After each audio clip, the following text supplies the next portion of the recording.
నమస్తే.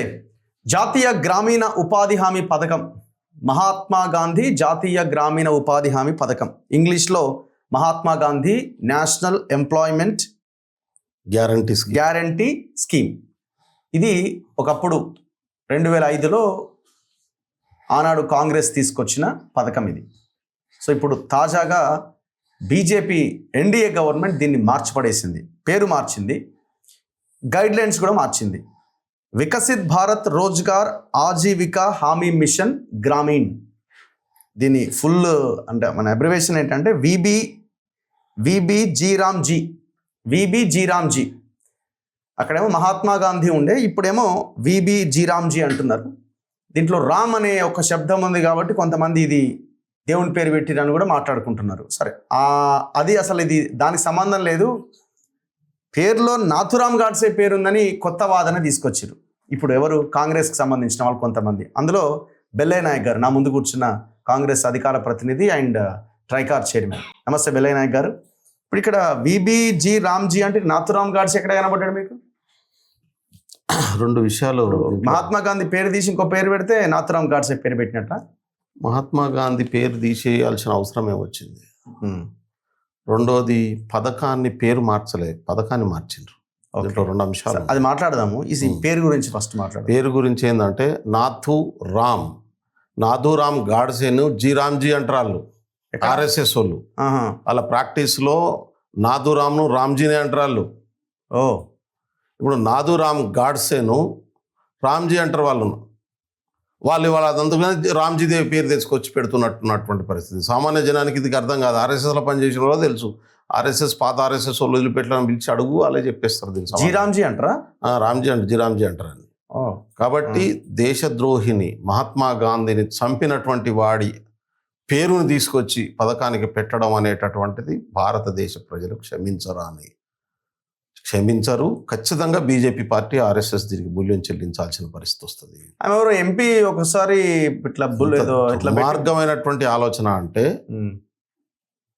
అసలు ఈ పథకం ఎందుకు వచ్చింది, దీని ప్రయోజనాలేంది, దీని లక్ష్యాలేంది, దీనివల్ల ప్రయోజనం పొందుతున్న వాళ్ళు ఎవరు, మార్చి ఏ వర్గాల కోసం ఇంకో కొత్త చట్టాన్ని తీసుకోరు. ఇప్పుడు గతంలో ఉన్న దాన్ని రద్దు చేసిర్రు.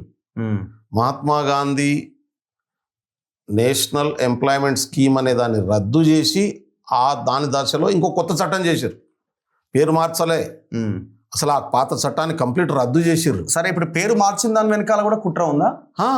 ఎందుకు మహాత్మా గాంధీ పేరును తీసేయాల్సినటువంటి అవసరం ఏముంది? మహాత్మా గాంధీ పేరుతో ఉన్నటువంటి చట్టాన్ని రద్దు చేయాల్సిన అవసరం ఏముంది? దేనికోసం రద్దు చేసిండ్రు? ఏ ప్రయోజనాలు సాధించడం కోసం రద్దు చేసిండ్రు? ఎందుకంటే చాతుర్వర్ణ వ్యవస్థను రీఎస్టాబ్లిష్ చేసే పనిలో బీజేపీ, ఆర్ఎస్ఎస్ ఉంది. అందులో భాగంగా రాజ్యాంగబద్ధమైనటువంటి పద్ధతుల్లో చాతుర్వర్ణ వ్యవస్థను తీసుకొచ్చే పనిలో ఉన్నారు. మహాత్మా గాంధీ కూడా కాంగ్రెస్ యాంగిల్లో చూసి ఆయన పేరు తీసేసిన కాంగ్రెస్ యాంగిల్ కాదు. అసలు ఈ భారతదేశంలో ప్రజాస్వామ్యం ఉండొద్దు, రాజ్యాంగం ఉండొద్దు, పేదలు ఉండొద్దు, ఉంటే వీళ్ళంతా ఆధిపత్య వర్గాలకు బానిసలుగా ఉండాలనేది వాళ్ళ రాజకీయ సిద్ధాంతం. దాన్ని అమలు చేస్తున్నారు. దాన్ని అమలు చేసే పనిలో చాలా నిమగ్నం అయిపోయి ఉన్నారు. మిగతా జనాలను ఉంటే వాళ్ళకి భయం లేదు.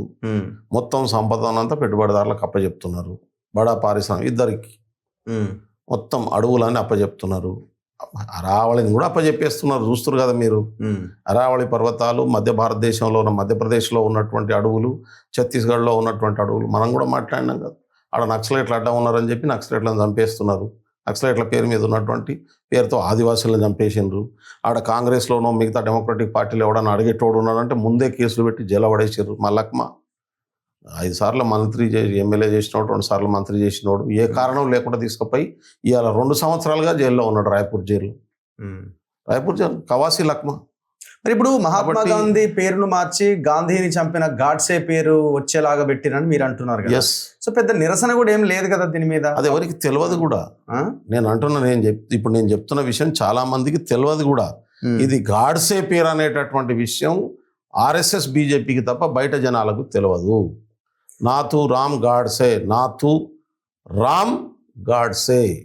నాతు రామ్జీ నాతు రామ్ పేరు పెట్టుకుంటున్నారు. మీ పార్టీ ఇంతవరకు ఈ లైనే తీసుకోలేదు, ఫస్ట్ టైం మీరే చెప్తున్నారు. నేనే చెప్తున్నా కూడా నేను దాంట్లో నేను చెప్తున్నానంటే నేను అడగులుగా చెప్పాను కదా, మీకు తెలుసు కదా. దాంట్లో పండిపోయారు కాబట్టి చెప్తున్నారా? నాకు ఆర్ఎస్ఎస్ మూలాలు తెలుసు, దాని పునాది తెలుసు, దాని ఆలోచన తెలుసు. ఈ దేశంలో 99% ప్రజల్ని అది ఎట్లా బానిసలుగా ఉంచిందో తెలుసు. కుల వ్యవస్థను ఎట్లా తయారు చేసింది, చాతుర్వర్ణ వ్యవస్థను ఎట్లా తయారు చేసింది, ఇవాళ గిరిజనులు బానిసలుగా ఉండడానికి కారణం ఏంది, బీసీలు బానిసలుగా ఎట్లా తయారు చేసుకున్నారు, మనం దేవుళ్ళ చుట్టూ గుళ్ళ చుట్టూ తిప్పుతారు, అధికారం సంపాదన ఆధిపత్య వర్గాలకు అప్పచెప్తారు. మనం అంతా కూడా దేవుళ్ళ చుట్టూ గుళ్ళ చుట్టూ తిరుక్కుంటూ ఉండాలి, మన సంపాదన అంతా దోచుకుపోవాలి. ఇదే ఎజెండా వాళ్ళది. మనల్ని బాగు చేసే ఎజెండా లేదు, మనల్ని సమానత్వ స్థాయికి తీసుకుని వచ్చేటటువంటి ఎజెండా లేదు. ఈ ఎస్సీ ఎస్టీ బీసీలంతా కూడా గదే పనిలో ఉంటారు. ఆ రోజు అంటదరానితనాన్ని శత్రువుగా చూపించి అంటదగిన వాళ్ళంతా ఒకటన్నారు. ఈరోజు ముస్లింలు శత్రువుగా చూపించి హిందువులంతా ఒకటి అంటారు. మరి ఎస్సీ ఎస్టీ బీసీలు అంతా హిందువులు అయితే మరి అగ్రవర్ణాలకు సమానంగా డెవలప్ చేయంటారు నాయన అంటే చేయరు. ఈడికి వచ్చేవాళ్ళకి మాత్రం మళ్ళీ నువ్వు బట్టలు ఉతకాలే, నువ్వు చెప్పులు కుట్టాలి, నువ్వు చదువుకోవడానికి వీలేదు, ఇవన్నీ వస్తాయి త్వరలో. ఈ చట్టాలు కూడా వస్తాయి, మీరేం పడాల్సిన అవసరం లేదు. మీదేం క్యాస్ట్? మీదేం క్యాస్ట్? బీసీ మేము. అరే ఏం బీసీలో కూడా పద్మశాలి బట్టలు వేసుకోవాలి. నువ్వు ఏంది కెమెరా పట్టుకొని, ఏంది పుస్తకం పట్టుకొని, ఏంది నీ కథ? నువ్వు బట్టలు మాత్రమే నెయ్యాలే. అంటే ఇది